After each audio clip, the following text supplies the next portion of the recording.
Hey everyone, and for all the people here for the Forever Winter, hey Scavs. Little self-update, I'm feeling a lot better, which is nice. COVID has come and gone, so thankfully I'm not making these videos in pain anymore, which is preferable. Besides that, this Q&A video is with two of the developers, which is a nice change from reading things out on the Discord. Hopefully we get a lot of interesting questions answered, and without further ado, let's get straight into it. How is Fundog Studios funded? Damn. So that's a really good question.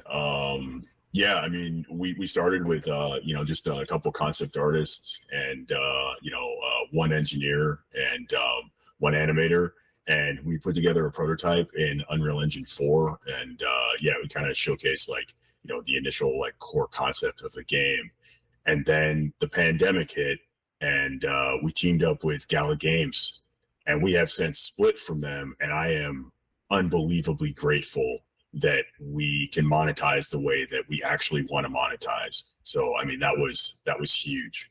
And more recently, we actually teamed up with Epic Games as well. And I mean, shit, like they literally made the engine that we're making this tech on.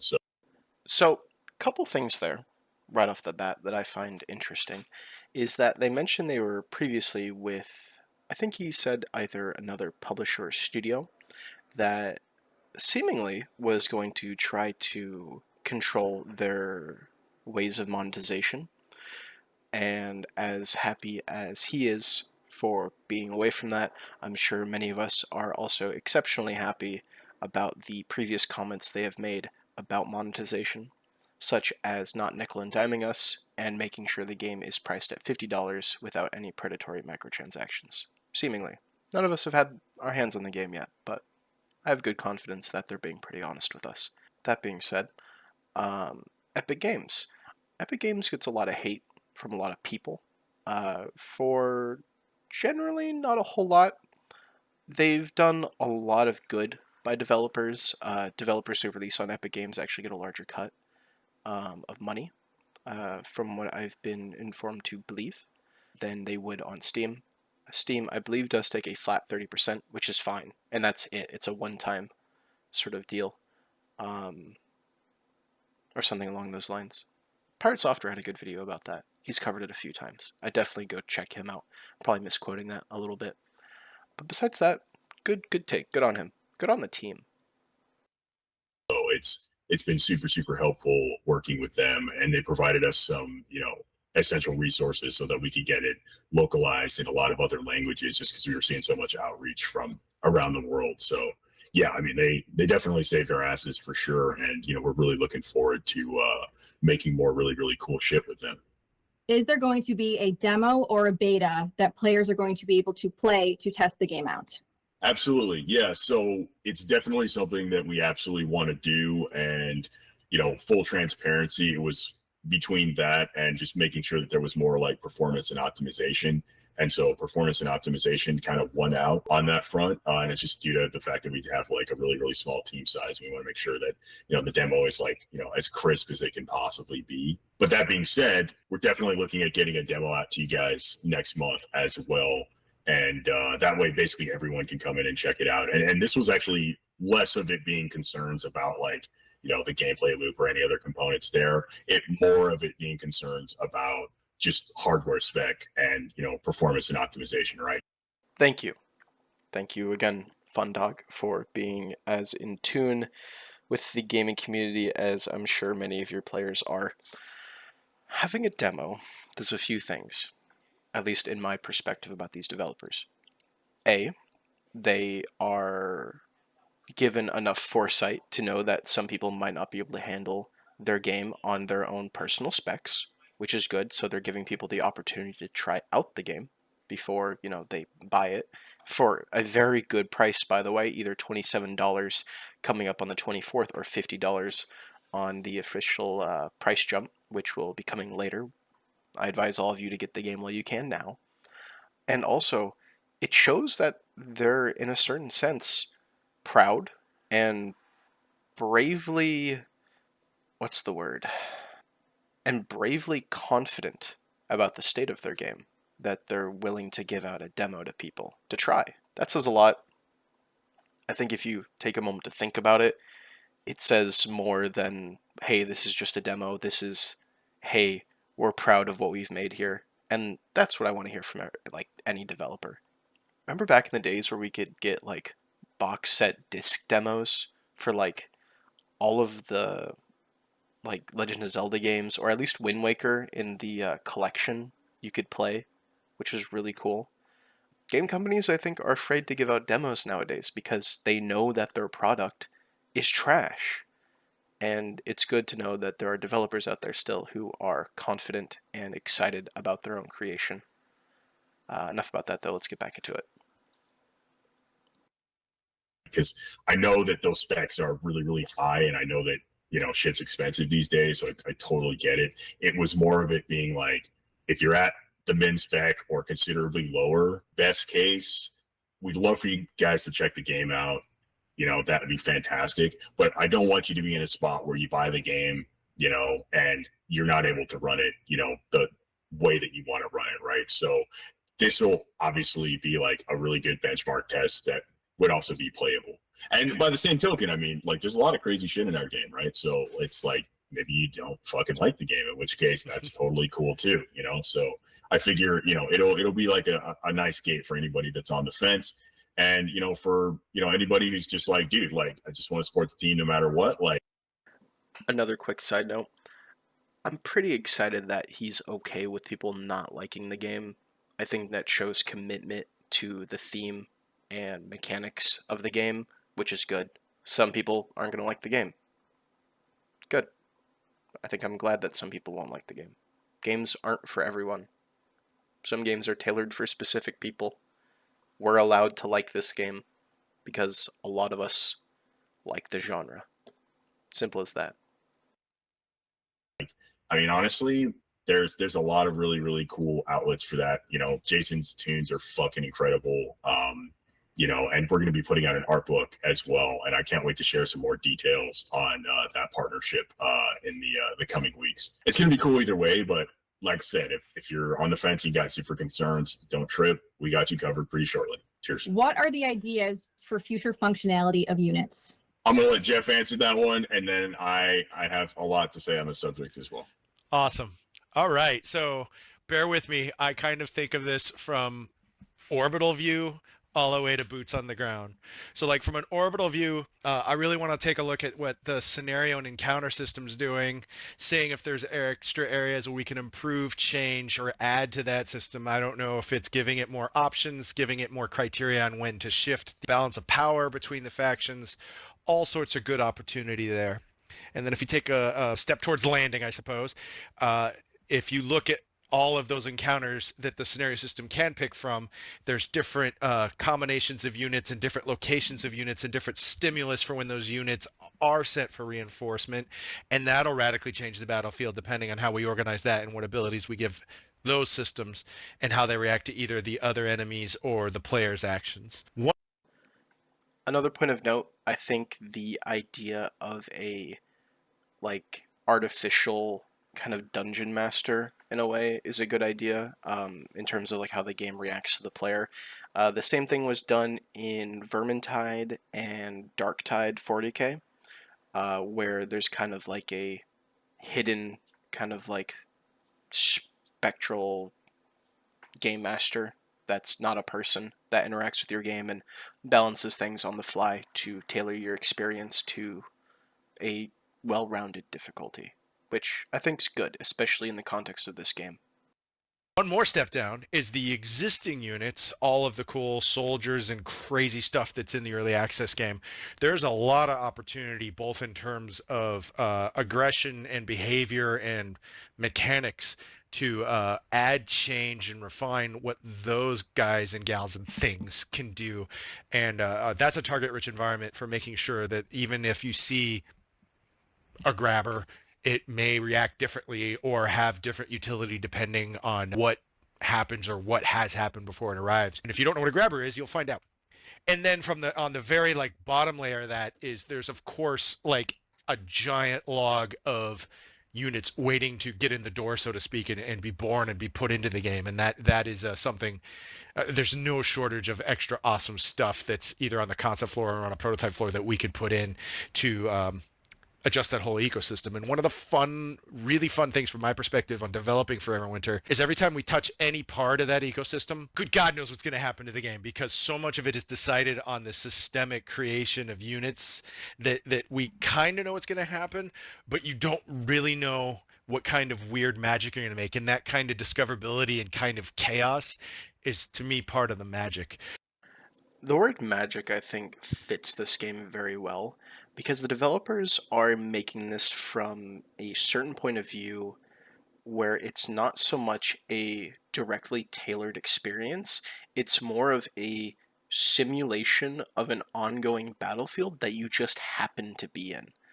You know, the devs aren't saying this is when the enemies are going to attack the player, this is when this cutscene's going to play out. No, they're just tailoring the battlefield to be as fair to the player ecosystem as possible, which is cool. And I think this game is going to have a lot of cool, one-time, unique, memorable experiences for players who decide to put the time in. I mean, I already saw some guy get run down by a tank, which was kind of cool. Excited to see more of that. So that doesn't reveal any secrets or any spoilers, but those are kind of the areas of opportunity that I'm seeing to like add, change, or remove. I don't know, Miles, if you want to add more to that. Yeah, absolutely. Yeah. No, I mean, I think Jeff hit the nail on the head, right? I mean, you guys have seen some of like Kai's units and certainly some of my units. It's like a lot of them have a lot of different complex weapon systems and like independently, tracking turrets and all sorts of crazy shit, right? And I think it's one of those things where we kind of want to evolve some of the utility, like, some of like the gnarlier units, we were actually experimenting with things like infantry hanging off the sides and like other ways that we can like deploy troops into the battlefield. That's so cool. I mean, think about it, like, for any of you Arma players out there, like, having units, like, sit on top of, like, a tank, and just extra little animations like that that sell the game world to make it feel like lived in, it's just so cool. There's a small point of mention that's just so cool. I'm glad they're thinking about it. And just looking at like a lot of like really really cool expanded utility, because I feel like in like a normal production cycle in like a AAA studio, right, it's just basically like, okay, cool, this is this one unit and get our initial sales and it's like, okay, cool, we're done, we never have to look at like Assault Guy ever again. Whereas I think just kind of like the design philosophy that our team has had is basically taking that living sketchbook feel and expanding on that and seeing how it kind of pinballs off of one another. And yeah, I mean, it makes it a lot more chaotic, but by the same token, like that was a lot closer to, I mean, shit, like, how we were feeling back in the day when we were modding Half-Life 2 and, obviously Fallout, right? It was just to see like how far, you can push everything. And I don't know. I mean, I think that's where the magic happens. So we definitely want to expand on that heavily. And if anything, I mean, shit, like the insect drones, like Fiona's done some really really cool animations on those guys, and can't wait to share some of that. And certainly Mother Courage. There's definitely a lot of cool shit that we want to explore on expanded utility, and we've done a lot of the assets to support it. It's just making sure that it fits into the system and it's actually like a sustainable baseline. So I think expanded utility, at least in the context of how he's talking here, generally means unit-to-unit interactions, and that's something you rarely, if ever, see in a game. You'll have like heavy enemy number one, who's, let's say a big guy with a shield and a sword, and you have something in your arsenal to counter him, just generic reference. But it's interesting to see that they're playing with the idea that units can kind of build off of each other and have different interactions depending on the squad or like unit composition, which is extremely cool. So your interaction with, let's say, a group of heavy, for lack of better knowledge, Eurascan units or European units with a tank could be largely different than these heavy infantry with, let's say, a support mech. maybe they're hiding behind the shield instead of riding on top. Maybe even using one of the coaxial guns that are mounted on top of the tank. I'm really excited to see them play with that idea, and I really want to see more unit-to-unit interactions. That could be awesome. Yeah, that's what's up on that front. Regarding skills and abilities, Jeff, I know you wanted to dive deeper into this after last week's Q&A. So what are your thoughts? So we had talked previously about game dev being a series of decisions. The skill trees as designed, there's a whole bunch of opportunity because it's really important to us. And I think we've achieved and moved the needle on making sure every one of those characters is both aesthetically and systemically special and unique. And there's a reason I want to pick Bagman, or there's a reason I want to pick Scav Girl, or so on and so forth. There are really cool designs in my mind to expand those skill trees into really special, what I call verbs, which are just a simple fancy game dev way of saying like actions you could do that are going to build upon what early access already has.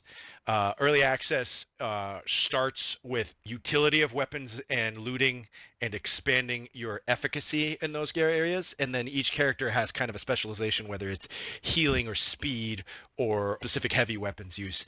I really want to see that grow into a lot more cooperative based skills that really play the players' strengths and weaknesses against each other, as well as give unique ways to interact with all the enemies. And if I'm really honest, what's in there in early access is like the first step in that direction. It's a target rich environment to make really, really sing, and we'll get there. The way he talks about this makes me feel as though there may not be that amount of cooperative depth right off the bat for the game, but it's something that is in the pipeline and actively being worked on. I've seen a few of the skill trees with the individual characters, and a lot of it is specific weapon expertise or small buffs to better reflect the character in gameplay, which is fine. My only problem with a system like this is finding a character that you really like aesthetically kind of identify with and really enjoy, and then having those skills kind of neckline you into playing a certain way, which is fine. It's kind of a hard take because if a character is designed well enough to have a certain weapon specialization reflect the kind of gameplay that that character archetype is supposed to represent, it can be done really well. And then that kind of starts leaning into like the hero shooter idea, which I know this isn't, but kind of is. It's a very hard thing to talk about without having any hands-on just yet, but I feel as though it's going to be executed in such a way where you feel less pushed into a certain way of playing and maybe more of like a certain way of thought, at least in like cooperative thinking. We'll have to see. Like he said, they're very early on in the skills pipeline, and from what I've seen, it looks interesting. I just don't want to get stuck having one character be the best at like one set of weapons. I don't really know. It's kind of a hard take. I think my hope for the characters is that on their own they'll all play generally the same way, but when brought into cooperative play, that's when you'll start to see the differences. I think that's what I'd like to see, but again, this isn't my game, and I'm really excited to see what these developers take on character classes, and especially in an extraction shooter. It's something I don't think we've ever really seen before, outside of a game like Quasimorph, which is exclusively like character classes. Great game, by the way, if you want to extract like a small extraction shooter to hold you over until the 24th. Fantastic game. Cannot recommend it more. Really hard, so be careful. But yeah, I think that's all I have to say on that. I agree with Jeff. There's a lot of really, really cool shit. We had enemy archetype that was kind of like a drone master, and we have like more complex like hacking systems and a bunch of other shit that we definitely want to explore in the future, if it makes sense, obviously, for the game. So there's definitely going to be like a lot of expanded utility with the characters. And what we might do is potentially show or kind of like tease some of those expanded abilities and even like some of the prototypes that we made, certainly in like the Discord channel, if you guys have any interest in that. And then we might be able to even work that into the voting system that we're looking at post early access. Your experience never goes away, even if like you constantly die. You'll be always slowly progressing. So it is a great way to add utility, so you're never in a complete net loss scenario, even if you're up against it. So that's another reason I think it's near and dear to my heart, and I want to make it everything it can be. Yeah, it's a beginning. It's not the ending. I have heard the CEO of Fundog has worked in Hawken. For that reason, I cannot lie that some part of me fears the future of this project. When Hawken was announced, me and my friends were totally immersed on the hype. After the game launched, I made the game one of my main activities. But for some reason, patch after patch, Hawken's lack of content made the game uninteresting and died after some time. Hawken was a really fun mech shooter, and it was plagued by that early microtransaction lack of content hell that a few of the more newborn MMOs kind of died off from. It was in that phase where everyone was looking at World of Warcraft and was trying to monetize their game in such a way that could keep it alive. One of the saddest examples of that was Star Wars Galaxies, which was a fantastic MMO that I wish still had a analog today, because that Star Wars universe was fantastic and one of the best MMO experiences I had ever had. How do you guys plan to not let the hype overcharge and avoid the same fate as Hawken? What lessons was taken from the experience from one to apply differently on the other? Can we hope to not see this game be overwhelmed by community's demands? Damn. So that's definitely a question that hits me in the heart for sure. I think it's one of those things, like once you release the game into the wild, like it's going to evolve organically. But in terms of like safeguarding the initial vision, right? We're always weighing community feedback with what the original creative intent was for the project. And obviously we thought about this for many years and we want to maintain that. But to take the Hawken example literally, I think a lot of it has to do with components of weapon balancing and not supporting it post-launch. Whatever those components were, a lot of these things we actually took into account as we built this game. This was one of the reasons that we built so many units, and we kind of looked at like a lot of the factions holistically versus like what was needed for like that minimum viable product, that MVP, right?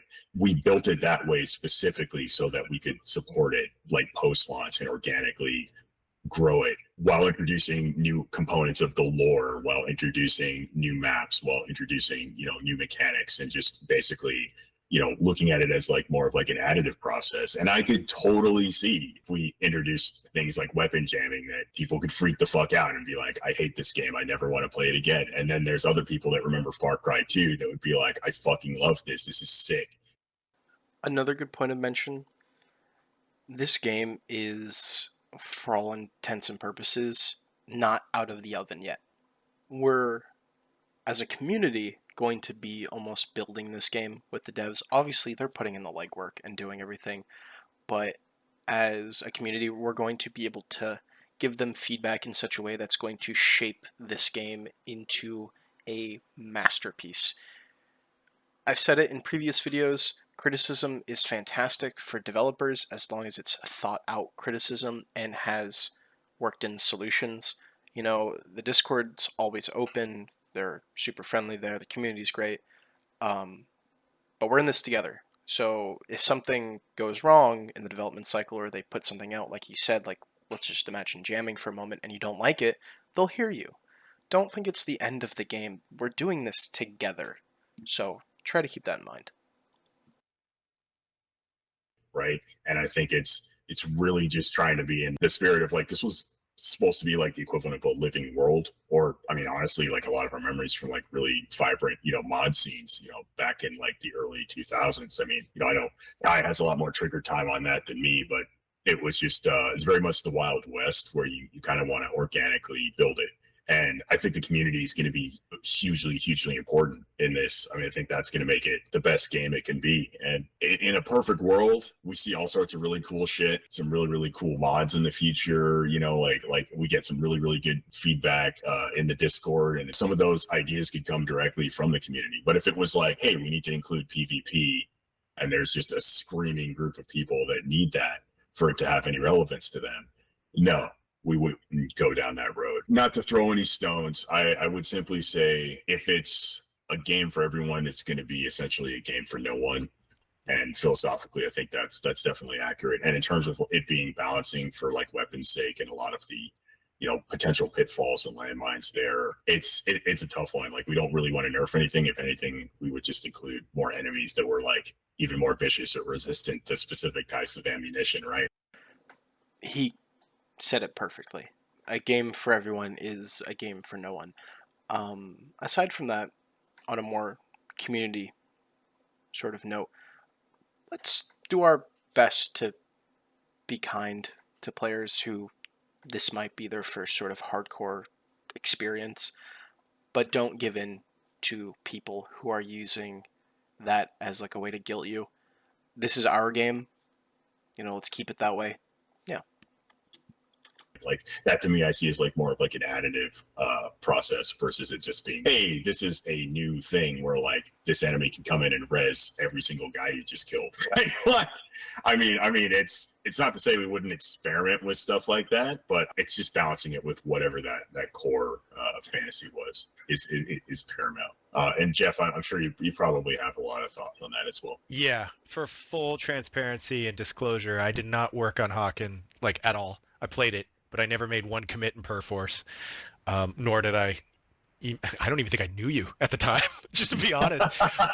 One of the reasons that I'm an old man. One of the reasons I've been working in games since '93 is games are, except maybe for theater and improv, live music, one of the only entertainment mediums where the audience dictates what happens. And what I mean by that is we could have the best laid plans and like, this is what our game has always wanted to be. And we do. We absolutely do. And Miles and I don't have the exact same, like, if you drew a Venn diagram, the circle, it wouldn't be one circle, which is glorious. That's what you want it to be. Otherwise, Yeah. why would I have a job? But the point I'm making is there's going to be a lot of opinions. There already is a lot of opinions. And the reason I'm really confident in Forever Winter, regardless of what the updates and the changes and the modifications and the additions and the removals, I don't know, that happen after early access, is the development internally has been a little microcosm of exactly this. There have been internal conversations about almost any feature that you're going to experience, probably ones you don't even know exist, or ones certainly that didn't make the cutting room floor on the early access launch, where it's like, why are we doing this? This is awesome. This is terrible. I think it should be this. I don't think it should be this. Let's do a prototype of this. I don't want that in. Why didn't we do that? That was fun. It's not part of the. I love that kind of conversation. That kind of chaos is where you get something magical, as long as you're always true to the core vision, which is why, and I forgot who I said this to, is like the world existing despite you, not because of you or for you. And also I said this for someone else, and I really like this, is two quotes of Misery Loves Company and Choices Have Consequences. As long as everything we do from either an aesthetic or a design standpoint at least has the conversation as how does it apply to these things, and maybe even sometimes it's like it doesn't, and that's awesome because, and we're just true to ourselves, it's gonna be amazing. I think another thing that I'll note that Fundog Studios has that is new to me, even though I'm an old man in the game industry, is the amount of creative autonomy we've had is unheard of. From DPS to weapon scatter to what units should we put in to what should the tone of this faction be. I don't know, what do you want to do? Like, not quite that laissez-faire, but it's been absolutely ours to dictate and drive and decide and argue about, and that gives me a lot of hope to staying true to the original vision. And I think we've been pretty successful up to this point. That's kind of a nice thing to hear. It sounds like they don't have any, investors as of yet, or like corporate overlords that are telling them, hey, this needs to be monetized in such a way, or this needs to appeal to a certain audience, or at the very least, just they're all on the same page and they all seem like they're friends, which I think is a big thing. These aren't just employees, these are individual people from the gaming community that came together to create something really, really cool. And I don't think we're going to see something like this again for a long time. So I think this is going to turn out to be something very special. I know I've said that a few times now, but this game is, above all, unique. And once we've added more voices to the choir, aka everyone who's playing it once it's out in early access, it'll just get louder for sure, but more exciting and stay true to those principles. And that's the best we can do, and it'll be fun. 100%. 100%. Hockey being a good example, I'm sure people can think of a lot of other server-based games that they absolutely love that don't exist anymore, right? That was kind of one of the main reasons we went with peer-to-peer, and obviously peer-to-peer has its own potential nightmares, but I think it's also got a lot of inherent benefit, which is if you want to go back and play the game, you should be able to do that. Will you be adding activities in the hub, such as gambling or card games? If friends are to go AFK or we come back from a successful mission, it would be cool to just hang out in the hub. Does not need to be for money, but could be for gear, etc. Damn, that's really cool, actually. I like that a lot. Slight side tangent. One of the things that we think is, really, really worth exploring is kind of like, building like secondary modules for the hub. So basically, like, we're already looking at like, shooting range and a lot of other, subcomponents, which I think would be really cool. But yeah, I love the idea of like a recreation area where you can kind of like, shoot the shit and potentially try out some mini games. I mean, that's a whole nother ball game. The game is already like pretty bloated, like file size right now, but like that seems like that would be really fucking cool for sure. I like that a lot. The comment on different modules lends me to think about how Tarkov has done their hideout system, which out of all the mechanics in Tarkov I have found to be one of the more interesting, although lackluster. I feel as though the innards are going to be made in such a way where it feels much more alive than something like the hideout in Tarkov, where you're the only inhabitant. Something me and my friends have talked about and wanted for Tarkov for a long time was something like a clan hideout, similar to Warframe, in such a way that everyone could contribute to the construction of the clan hideout and reap the rewards or passives or whatever thereof. The idea of water death and modular innards sounds like potentially a cool way to, instead of just instantly wiping everything, as far as I understand from the current water system, they could de-level your modules perhaps to make that maybe a bit more interesting and maybe more of like a tug of war, which could be really cool. So after you're done investing into a new module, you better have the water to support the module that will be taking more of that resource from you. Could be interesting. I might suggest that later in the next round of Q&As to see where that goes. What do you think, Jeff? Oh, I think those are amazing ideas. One thing I've always wanted to do in every game I've worked on, and is not in early access for full transparency, but I think might work, is essentially name that tune. I can do this next run with 2 pistols, no ammo. Oh yeah, well I could do this next run, and then like you're actually anteing up. Like that's something we could discuss. I don't know if it's appropriate or not, but yeah, I think social engagement within the co-op kind of, that like fun competitive cooperative element, as well as growing your hub, like Miles said. I think there's all sorts of, like, it's fertile ground. I think there's all sorts of awesome ideas there. I hadn't actually considered a gambling minigame until it came up in the question. That's also really interesting to me. I don't know. Now This sort of excitement from the devs is awesome. They understand that they have created a perfect canvas for development and have designed it ground up in such a way where they can add things in, take things away, tune things very finely, and give us what we want. They're as excited as we are because they know how good this can be. And this game's going to be insane in like a year from now. It might even be unrecognizable in certain senses, and that's good. This game is going to be nothing if not just change. That's all we're going to see from this game is change, change, and change, and I can't wait. Making our version of Gwent in my head. I'm kidding. I actually really enjoy Gwent, but That's a whole nother ball game, bro. that's literally a game within a game. Will we be able to lay down suppressive fire on enemy squads? For example, say I am geared for combat and my buddy is geared for collecting loot. Will I be able to keep enemy heads down so that they can loot while we both escape after? Short answer, in the current implementation, no. In the larger implementation, so like I was a really big fan of how that was actually handled in like Company of Heroes, where you could essentially suppress and then it would basically act as like anything within like this volume of fire would essentially kind of keep people's heads down, right? Or they would have like slower movement and other variables. I love that shit. I think it's really challenging because we have an awareness system in our game, and that awareness system is also tied to this thing called transference. And so if a squad is currently engaging you and is aware of your location, then like they can also telegraph that to nearby drones or other units as well. And so I think that combining the overlap of that, it might be a little bit gnarly. That being said, I love Full Spectrum Warrior. I still play it from time to time. It's definitely something that we could totally try. I think it would just be like a system resource concern on that front, which is we can test it. We'll show you guys the prototypes, and if it's fucking cool, then like, yeah, we'll keep it. But by the same token, if it melts people's CPUs, we probably wouldn't, right? So that would be the dance with death, as it were. Yeah, the closest you can get to that right now is you can stagger enemies. So if you're being selective fire, like as soon as you start seeing the stagger animation play, you move to the next enemy down this metaphorical hallway that you're holding for the loot. That is possible, but keep in mind, because guns are very noisy, you're also bringing in reinforcements. They're telling their friends, I'm dying.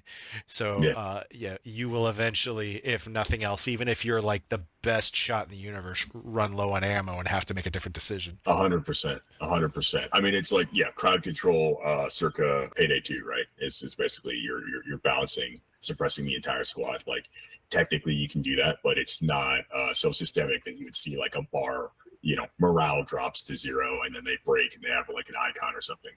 It's not as sophisticated as that right now.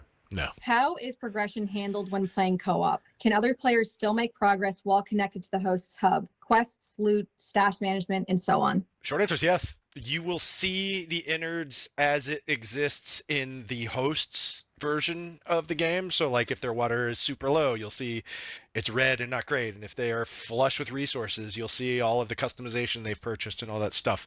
But your stuff is yours. Your credits are yours. Your faction rating is yours. Actually, a really good example of that is if you join someone else's innards and they have all the vendors and quest givers unlocked, but those factions hate your guts, they're still going to overcharge you or refuse to sell you some items, even though they're in that version of the world. So yeah, in general, the 3D space and the innards is owned by the server, but the relationship and the inventory items are yours. Can the drones within the game grab you, or will it be more of a finished? Yeah. In terms of their last question there, I like the idea that you can visit each other's innards. That's cool. And it makes the game a lot more personal in terms of like not just clicking, through some arbitrary menu in Tarkov and then inviting someone to your team. You can have someone come walk in your hideout and check out, your booze generator, or at least that's what I would wish could happen in Tarkov. So this is cool. And it seems like the innards is a much more expansive sort of area and much more organic. It seems like there's going to be different vendor types that, you might not have the same vendors as your friend, from what it sounds like, which is cool. Or perhaps just not the same reputation with certain vendors that might have shown up in your base. We'll see. Talk is cheap, right? So yeah, I would just say that Fiona's doing a killer job on the sync kills, and yeah, I mean we might want to do like expanded functionality on that front, but we're still kind of playing with it. There's a couple more creepy elements, but I don't think they're fully cooked right now. So we definitely want to continue to explore that and make it as kick-ass as possible. Since friendly fire is a thing within the game, if we play our cards right, can enemies be hurt by their own fire as well? I think we played with that and we ended up with just dead fields because they had slaughtered themselves inadvertently. They do stop shooting if one of them is in the way, but some of the enemies have explosive weaponry that they were just shredding themselves. Friendly fire is for players only right now. Huh? Will there be an option to... The friendly fire is fine as long as the AI is very strict on not shooting through each other, I'll be happy with that. But as soon as like the bigger mechs or enemies that have like a lot of firepower start just slaughtering, quote unquote, their own guys and just shooting through them, and not hurting them, that'll probably feel kind of bad because it doesn't go both ways. And if your friend's in the way and you kill him, then, it feels like everyone should play by the same rules. But I understand why they haven't done it this way. And if the AI is strict enough and plays by the rules that they have just mentioned, should be good. Should be fine. Fully configure the mouse and keyboard to suit a person with disabilities. You can remap the inputs. Now, if you have like a special physical device attached to your PC, like one of those, like I know Microsoft has those assisted, like all sorts of different hardware manufacturers have different assisted input systems. I assume the bindings for the controllers and the keyboards have some sort of direct one-to-one mapping, but I have not personally explored exactly how that interaction looks. Can we pet the dog in the innards? And are there any plans to add pets to the game because you are named Fundog Studios after all? Before they say anything, having a combat dog would be really cool. And maybe something like dog meat in Fallout 4. As much as I am a Fallout New Vegas fan, like Rex even, having like clothing options and maybe like putting bags on them to like carry some small stuff could be kind of cool. We'll see. Short answer, yeah, we definitely want to explore that in the future. Longer answer is, yeah, we have a ton of really cool dog models and maybe some other things and or animals, but want to make sure that you guys have gameplay to support that. Yes, you'll eventually be able to pet the dogs. Are there any plans to add specific commands for the AI teammates? Having the ability to sneak past a group of enemies for it to just be ruined by an AI companion, ripping into them with gunfire is funny and all, but not really desired. We're fixing that. So I'm going to add, that's a two-part question. The first one is your orders can be follow me, go there, come back to me, shoot that. What you're referring to, actually, I just got the report from the AI engineer like literally a couple hours ago before we started recording this video, was a bug where the last thing any of us want is if you are trying to be clandestine and one of your AI buddies all of a sudden just brings hell down upon you, like yeah, that's a throw your game out the window moment. So we just did a fix for that. The way that's going to work is if they're following you and it hasn't gone hot yet, they will never be the ones to draw aggro. However, if you say, go over there and send them to go rub noses with an enemy, the enemies aren't just going to stare at you and go, hi, they're going to notice that you've sent a scav infantry right in front of them. And certainly if you decide to tell them to shoot, the enemy will respond. And also if the enemy notices you, because you screwed up, like you ran down the hallway or whatever, your allies, your AI allies will support you then. They will. Only one real note of mention that the AI companions have kind of brought up. I don't think a single game that has, not a single game I can actively think of that has stealth detection for artificial intelligence companions, and for good reason usually, because AI companions are dumb and tend to walk out in the open and get caught by enemies. I hope there's a bit of leniency, and I hope it leans more on how they've mentioned they've gotten inspiration from Payday 2, and it's more of a how much of a threat is big bad guy companion, rather than, hey, I'm crouching around and trying to be quiet, and my companion just walked around a corner and alerted every single enemy down that hallway. I'm fucked. I don't want to see that, and I know it's really hard for developers to get that right, so we'll kind of have to wait and see. It could be good. It could be really good. Will go hot once you've been attacked, but yeah, we're doing everything to make sure they're not the instigators without your input of chaos. Did you work with anyone with present or past military background to build the game? And if not, what references did you use? Yeah, absolutely. Like Mike Jones, aka Grantham. Grantham fucking rocks! If any of you guys want to go watch some cool shooting videos, go check out Grantham.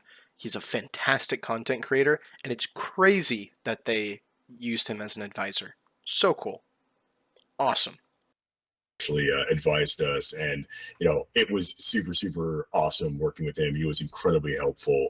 Really appreciated his attention to detail. If anything, I'm sorry that we couldn't incorporate all of his feedback because it's obviously shit that we are going to have like ongoing. But yeah, he's an absolute fucking legend. And then we talked to a lot of veterans as well, ranging from Gulf War, the Korean War, Vietnam, and certainly the Iraq War. It was largely on just like atmosphere, down to like like really cool units, and just looking at like combined arms strategy. So looking at like, okay, like how would these units kind of work together with each other if they actually did exist. And of course, it was all theoretical because a lot of the units in the game are completely fucking insane, and so that was kind of like a established acknowledgement. But yeah, like a high creative level. Yeah, no, it was super cool working with those guys, and if anything, we're looking forward to incorporating a lot more of the feedback that we got from them. Are there any future plans to implement a persistent first-person mode within the game? Probably not, and I think there's a whole variety of reasons for that. The modding community at a later point can come up with something really cool. Like that's always like charming to check out. But I think it's just like when I think of like really really immersive like first person experiences, like the Condemned franchise comes to mind. Certainly some of like the Resident Evil titles, definitely I mean Tarkov for sure. And even what's fantastic about Tarkov is like some of the limitations of equipment as well. So like you might have a build that in another shooter would automatically align to like whatever your edges of the walls are, but under that specific set of circumstances in Tarkov, it's like obviously you might have a build that's not great for CQB and you getting hung up on shit, right? At critical moments. So yeah, I think there's already like very very immersive, like perfected experiences within that space. But that said, I mean, shit, if the modding community comes up with something crazy, like GoPro, like helmet cam style, I'm definitely not opposed to it. I just feel like there's perfected versions of that that exist, and they're sick. So like, I don't feel like we have as much to add to that conversation. And I also don't think they should add to that conversation, at least in the first person sort of argument. They already have switched to first person, like aiming down sights, which is, I think, probably one of the best ways to do hybrid third person. This game already has systems in place that let you like see through walls. This isn't like a more competitive shooter like place as Tarkov is, where like third person peeking around walls would completely break the entire game. This is a game where you're supposed to be more immersed than you are supposed to be like sweating. So thankfully it's just that. We're playing against bots, PvE. At the end of the day, at a certain point this game will probably be as hard as we want it to be. So just enjoy that we have good camera controls. Jeff, I'm not sure your thoughts. Honestly, the reason we have the hybrid third person first person that we have right now is spatial awareness is so paramount. And one of the easy ways, especially in a co-op game, that you can give that is with a third person mode. I think if we were competitive, if we were PvP, we'd be having much different conversations. But exactly what I just mentioned. We are on the same page. I love these guys. These are some of the best developers I've ever heard. And I think another point of mention for that is like, I've seen these guys yawn during this Q&A. That's amazing. It isn't as sterile as some of these other like more corporate, bigger games. It's nice to see that this is what they're doing. In the early days of Tarkov, Nikita, he would do these streams and just hang out and talk to the community, and I love that sort of vibe. I think Tarkov's lost a lot of that. These devs feel very on the level, on our level. And that's cool. For co-op, it makes and for another thing, just, and this might be selfish, I don't care, is like the character models are gorgeous. I want to see those too. So yeah, the current mode is I think exclusively first person is. Those character models are amazing, like fantastic. Also, if they're going to end up selling us skins like they said they would, I would like to see them, and not just have my friends see them. interesting. But for now, it's going to be the third first kind of hybrid. 100%. And I'd also like to add as well, like there's definitely limitations, especially with like, the rigs being, so massive on the screen. And we kind of wanted to lean into that a little bit because that tied more into like the survival horror component of it being like your awareness on your left side is like usually fucked up. So you have to shift to, FPS and then use your leans, and then just kind of like keep your head on a swivel, which was actually closer to what we actually wanted. But by the same token, we've gotten some really good feedback where it's like, yeah, like shoulder swap is definitely something that, a lot of people would appreciate. So we'll definitely look at, different options for implementation for that. I do hope that the size of the rig doesn't get annoying, because from what I've seen, you can kind of build it out and it gets bigger depending on the character you're using it with and the modules you attach to it. As they just mentioned, that a shoulder swap mechanic might find its way into the game, and I think that'll just clear up about all the issues that I probably have with that. And the shoulder swap mechanic might become integral to the way you end up playing the game. That's cool. Sounds good. In the future, and not feature like 6 years from now, but feature like, in the next couple of weeks, we'll start exploring that. So it's definitely something that we got to improve on. And that is probably one of the most real things I've ever heard, like a developer say, like, no, this isn't going to be a year out from now, like some Ubisoft patch that fixes something that should have been done week 2 of launch. We're going to do it in a few weeks, and you'll have it. Have fun. Like, these guys are great. These guys are absolutely fantastic. we will. Are we going to be able to throw meds to injured AI soldiers, not to get them on our side, but just to bring a shred of humanity to the trenches? Yeah, absolutely. So we actually were exploring, Jeff and I were exploring missions where you can actually do the equivalent of missions of mercy, where you're actually doing like supply runs and actually helping out some of the soldiers in the field. We're also exploring secondary states that the soldiers can be in. So, like the wounded down state and worse. So circa like, Quake 2. And I would love to see this implemented correctly, because I think if enemy down states and interactions with enemies is refined, it could lead to some very cool gameplay scenarios. Let's say you aren't the direct cause of the soldier's injury. You go and help him out. Maybe he'll lower your threat level for the next, 5 or so minutes. Maybe not something so like by the numbers and more like natural feeling, but it would be nice to give let's just say a soldier a med kit, and then he calls his friends and says, hey, there's some scavs moving through the area. Try not to kill them. Like, that's a super real and human moment put into a game that could be really cool. And obviously, like, results may vary.